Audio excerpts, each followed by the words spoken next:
అన్యాయం చేసిన కాంగ్రెస్లోకి ఎంటర్ అయి రాష్ట్రంలో కేంద్రంలో కాంగ్రెస్ 2 సార్లు అధికారంలోకి రావడానికి కారణమైన రాజశేఖర రెడ్డి గారి పేరుని ఆయన మరణించిన తర్వాత ఎఫ్ఐఆర్లో రాసి అవమానించిన కాంగ్రెస్ పార్టీలోకి ఎంటర్ అయి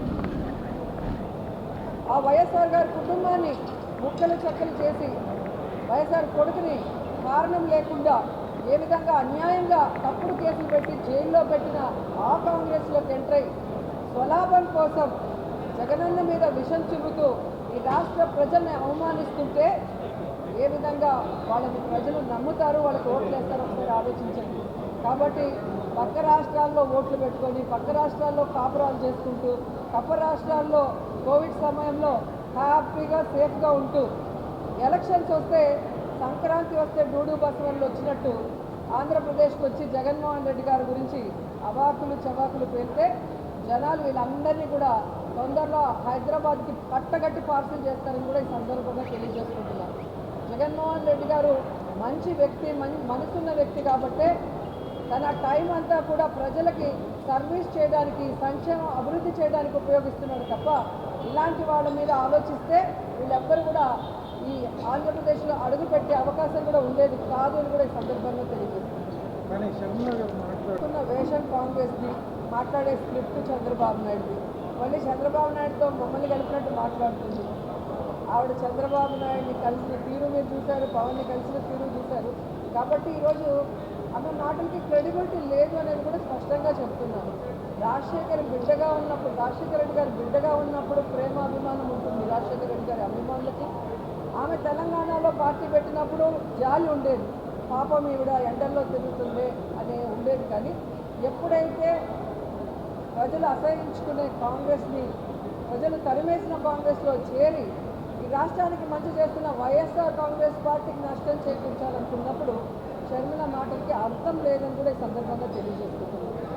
ఎందుకంటే షర్మిల గారు తెలంగాణలో పార్టీ పెట్టినప్పుడు స్పష్టంగా చెప్పింది, నేను ఇక్కడే పుట్టాను, ఇక్కడే చదువుకున్నాను, ఇక్కడే పెళ్లి చేసుకున్నాను, నా ప్రాణం ఉన్నంత వరకు ఈ తెలంగాణ ప్రజలకి కష్టం వచ్చినా నష్టం వచ్చినా అండగా ఉంటానని చెప్పింది. మరి అలాంటి బిడ్డ ఈరోజు ఆ పార్టీని కాంగ్రెస్లో విలీనం చేసి తెలంగాణని గాలి వదిలేసి ఆంధ్రప్రదేశ్లో వచ్చి మళ్ళీ కొత్త అవతారం ఎత్తితే ఏ విధంగా గౌరవం ఉంటుంది, మాటకి క్రెడిబిలిటీ ఉంటుంది. ఈరోజు జగన్మోహన్ రెడ్డి గారిని చూడండి, పావురాల గుట్టలో ఇచ్చిన ప్రామిస్ని ఫుల్ఫిల్ చేయడానికి ఎన్ని అవమానాలు, ఎన్ని కష్టాలు, ఎన్ని తప్పుడు కేసులు పెట్టి జైల్లో పెట్టినా ఏ రోజు కూడా ఎవరికి కమిట్ అవ్వలేదు, ఎవరికి తల ఉంచలేదు. ఈ రోజు వరకు ఎవరితో కలిసి పొత్తు పెట్టుకొని ఎన్నికలకు వెళ్ళలేదు. కాబట్టి ఎవరో ఏదో చెప్తే ప్రజలు నమ్మేస్తారనుకుంటే అది పిచ్చి, వాళ్ళ పిచ్చి. జగనన్న ఎవరితో పొత్తు పెట్టుకోవాల్సిన అవసరం లేదు, అది స్పష్టంగా ఆయన అనేక సార్లు చెప్పారు.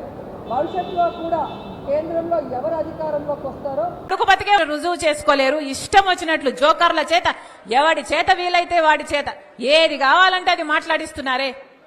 ఉచ్చం నీచం అవసరం లేదా? ఆడపిల్ల అన్న ఇంగితం కూడా లేదా? వ్యక్తిగతంగా టార్గెట్ చేస్తారా? ఇంకా సాక్షి అట ఇప్పుడు తెలంగాణలో నాతో కలిసి పనిచేసిన వాళ్లకు ఫోన్లు చేసి షర్మిలమ్మకు వ్యతిరేకంగా మీరు మాట్లాడితే మేము మీకు కవరేజ్ ఇస్తామని ఫోన్లు చేస్తున్నారు, వాళ్ళకు కవరేజ్ ఇస్తున్నారు. అక్కడ తెలంగాణ పార్టీలో నాతో కలిసి వాళ్ళు మాకు ఫోన్ చేసి అమ్మా మాకు ఇలా ఫోన్లు వస్తున్నాయి, మీరు వ్యతిరేకంగా మాకు చెప్తున్నారు. ఇంతగా దిగజారాలా రాజకీయాలు? ఇంతగా దిగరాల్సిన అవసరం ఉందా మీరు? ఇదే సాక్షిలో ఏ సాక్షి అయితే ఇప్పుడు నా గురించి ఇంత దూషణలు చేస్తున్నారో, ఈ సోషల్ మీడియా అంతా ఇంతగా దూషిస్తున్నారో, ఇదే సాక్షిలో నాకు భాగం ఉంది. ఇదే సాక్షిలో జగన్మోహన్ రెడ్డి గారికి ఎంత భాగం ఉందో ఆయన బిడ్డ రాజశేఖర రెడ్డి బిడ్డకు కూడా అంతే భాగం ఉండాలని రాజశేఖర రెడ్డి గారు నిర్ణయించారు. ఇది రాజశేఖర రెడ్డి గారి నిర్ణయం. ఏ సాక్షిలో అయితే నాకు సమాన భాగం ఉందో అదే సాక్షిని వాడుకొని ఈరోజు నా మీద వ్యతిరేకంగా మీరు ఇంత దూషిస్తారా? ఇంత ఘోరంగా వ్యవహరిస్తారా? ఇంత నీచంగా ప్రవర్తిస్తారా? ఇంత అవసరం ఉందా? ఇంత నీచానికి దిగజాల్చాల్సిన అవసరం ఉందా? ఈరోజు వ్యక్తిగతంగా మాట్లాడాల్సిన అవసరం ఏముంది అని అడుగుతున్నా. నేను ఇష్యూల మీద మాట్లాడుతున్నా. మీరు స్పెషల్ స్టేటస్ కోసం ఎందుకు కొట్లాడలేదు అని నేను నిలదీస్తున్నా. మీరు పోలవరం కోసం ఎందుకు కొట్లాడలేదు, ఎందుకు తేలేదు అని నేను అడుగుతున్నా. బీజేపీతో మీకు దోస్తీ ఉంది, మీరు బానిసలుగా ఉన్నారు. మనకు రాజధాని ఏమైంది, మన బిడ్డలకు ఉద్యోగాలు ఏమైనాయి, కనీసం క్రాప్ ఇన్సూరెన్స్ కూడా ఎందుకు లేదు అని నేను ప్రశ్నిస్తుంటే ఒక్కసారైనా ఒక ఇష్యూ మీద మీరు సమాధానం చెప్పకుండా రోజుకొక జోకర్ చెప్పిస్తారు. అది మళ్ళీ సోషల్ మీడియాలో మొత్తం పబ్లిసిటీ ఇచ్చుకుంటారు. బుద్ధి, ఇంగితం, జ్ఞానం ఏదైనా ఉందా? ఇంత నీచానికి దిగజారాలా?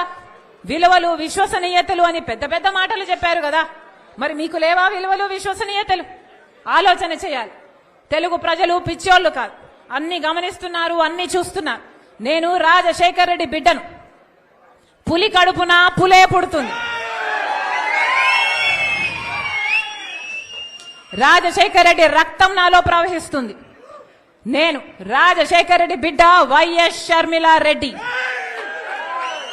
నా పేరు ఇదే, నా ఉనికి ఇదే. ఎవరు కాదన్నా, ఎవరు అవునన్నా, ఎవరు గీ పెట్టినా నేను వైఎస్ షర్మిలా రెడ్డి. ఆంధ్ర రాష్ట్ర ప్రజలకు మేలు చేయడానికే ఇక్కడికి వచ్చాం. నా గుండెలో నిజాయితీ ఉంది. ఆంధ్ర రాష్ట్ర ప్రజలకు వాళ్ళ హక్కులు కల్పించాలని రాజశేఖర్ రెడ్డి బిడ్డ ఈ రోజు తన పుట్టినింటిలో ఆంధ్ర రాష్ట్రంలో అడుగుపెట్టింది. నిలబడుతుంది, కొట్లాడుతుంది. ప్రత్యేక హోదా వచ్చేంత వరకు రాజశేఖర్ రెడ్డి బిడ్డ ఇక్కడ నుంచి కదలదు. పోలవరం వచ్చేంత వరకు రాజశేఖర్ రెడ్డి బిడ్డ ఇక్కడ నుంచి కదలదు. మన రాష్ట్రానికి, మన బిడ్డలకు ఉద్యోగాలు రావాలి, మన రాష్ట్రం అభివృద్ధి చెందాలి. అంతవరకు రాజశేఖర్ రెడ్డి బిడ్డ తన పుట్టింటి నుంచి కదలదు. మీ ఇష్టం వచ్చింది చేసుకోండి, ఎంత చేసుకుంటారో చేసుకోండి, ఏం పిక్కుంటారో పిక్కోండి. ఇక్కడ భయపడే వాళ్ళు ఎవ్వరూ లేరు. ఇక్కడ ఉన్నది రాజశేఖర్ రెడ్డి బిడ్డ. ఖబర్దార్. జోహార్ వైఎస్ఆర్.